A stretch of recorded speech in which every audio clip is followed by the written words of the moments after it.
All right, hey everybody, back with another news feed here for you. Don't forget I post videos every single day. This one here, starting off, we don't got much information on it yet because it's just been allowed to happen. That's all we know. This article is really only on, if we go over here and click on it, it's really only on Automotive News has got this article here, right here, basically stating the same thing. But basically what we have happening here is a dealership in Massachusetts is claiming that Nissan, their sales performance metric and use of value-based sales incentive programs were arbitrary and unfair, and a federal judge ruled that they're allowed to be able to do this. This U.S. District Judge Allison Burroughs allowed Coastal Nissan in Norwell to proceed with allegations the automaker violated the state's dealer law. We don't have any more information on it. There's really not too much to talk about here, but they're basically claiming that one size fits all in the nation doesn't work, and the automakers should look at how local market conditions affect their sales incentive programs. That's what Judge, who now not the judge, but this from the dealership, Sarah Judge, told Automotive News. You know, no offense to anything, but I think that's your job as a local, they say right here, okay, automakers should look at how local market conditions affect their sales incentive programs. Actually, I think that's your job as a dealer, is to figure out what has happening in your local area and purchase your vehicles accordingly. Remember, dealers purchased the vehicles from Nissan, and so they should, you know, it's their job to know what it is. And this whole concept that a dealership can sue the manufacturer because they don't think the manufacturer gives out enough incentives to move their inventory. We see this more and more now happening. We see it starting to pop up, and I don't buy it, and I don't like it. I don't think it's right. I don't think they should be able to do that. It is your job as the dealership to handle your own marketing, to handle your own promotion, to handle your own stuff to get these vehicles sold. Yeah, Nissan's going to help with that, but it is your job ultimately to know your market, how often you can move these vehicles, what you can do with them, and how they can get done. I do not believe this stuff should be happening. I do not believe these manufacturers should have to pay for that, which in turn means we have to pay for that, okay? We have to cover this dealership's sore butt because of the fact that he's pissed because he's not selling enough vehicles. We have to cover that. How do we cover it? Because if Nissan has to cover it, Nissan cannot, they're not gonna keep losing money. So if they're not making money because they got to cover stupid dealerships that can't do their job right, then Nissan is then in turn going to have to raise the prices, which we in turn have to pay. So this stuff pisses me off. It gets on my nerves. Let me know how you feel about it. Moving on from there, speaking of people getting pissed, Tesla cuts the full service or full self-driving price down to $4,500, and owners just a few days ago had paid $15,000 for it. They're demanding a refund. They are fed up. We're not staying on this long here, but they dropped the price for full service or self-driving down to $4,500 on select new vehicles, and non-demo vehicles down to $6,000. Now here it is right here. It says in here, many people hurried and bought the FSD software as Elon was threatening the price would keep going up and increasing, reaching over $100,000.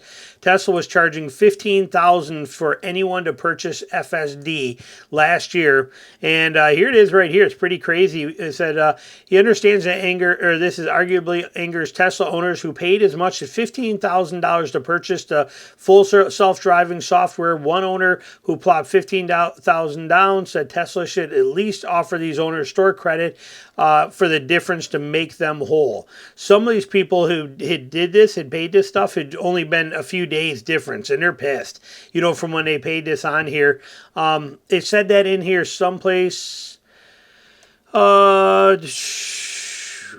I don't remember where it was, but it said in here that they were paying this just a few days earlier. They paid $15,000, and now it's down to $4,500. You can look for it in here if you want to. I'm not going to keep reading through this whole thing. I don't care that much. I'm not a big Tesla fan, but Tesla does this over and over again. They drop their prices, raise their prices, change their prices.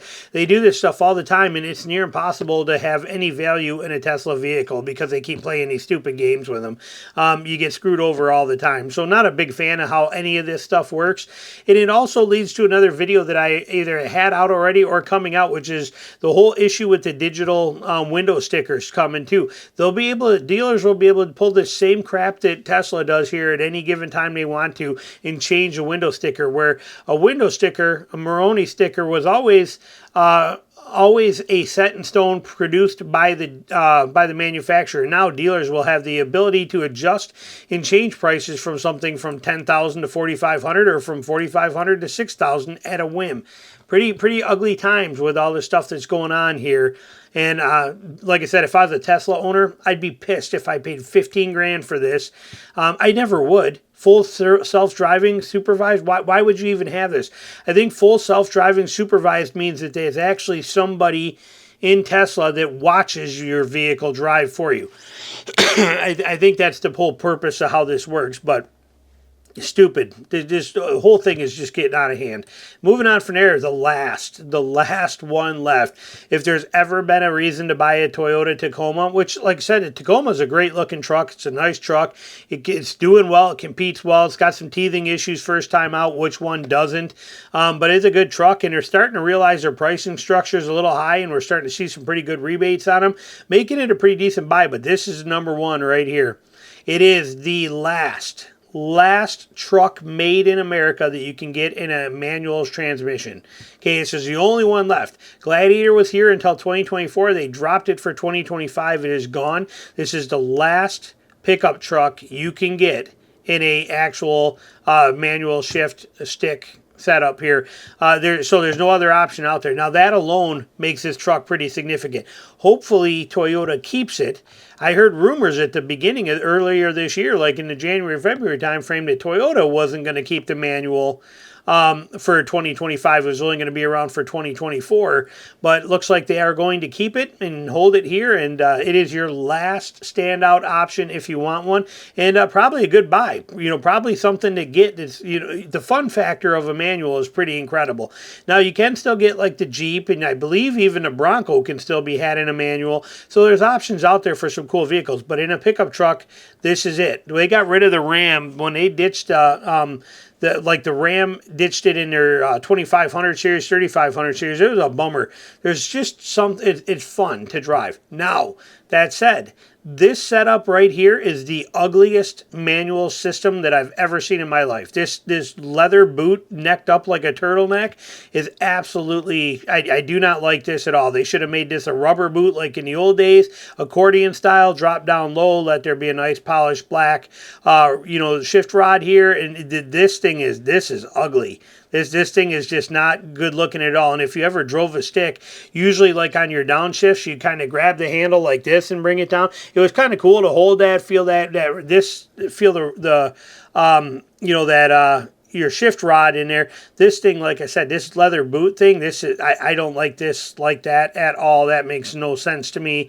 I would be aftermarket changing that out to a rubber boot or a shallower leather boot. And this is weird. I don't get that one bit. That makes no sense to me whatsoever. And after owning a solid dozen manual transmission vehicles, like I said, would drive me absolutely nuts. Some people may not bother you because you're going to be one that's just going to keep your hand on top of the ball and shift that way, but I never did that. It was always grab it, shift forward, and then pull. That boot sucks. That boot straight up sucks. But congrats to Toyota for keeping the only manual shift truck around available for us today. Any comments, put them down below. Thanks for watching.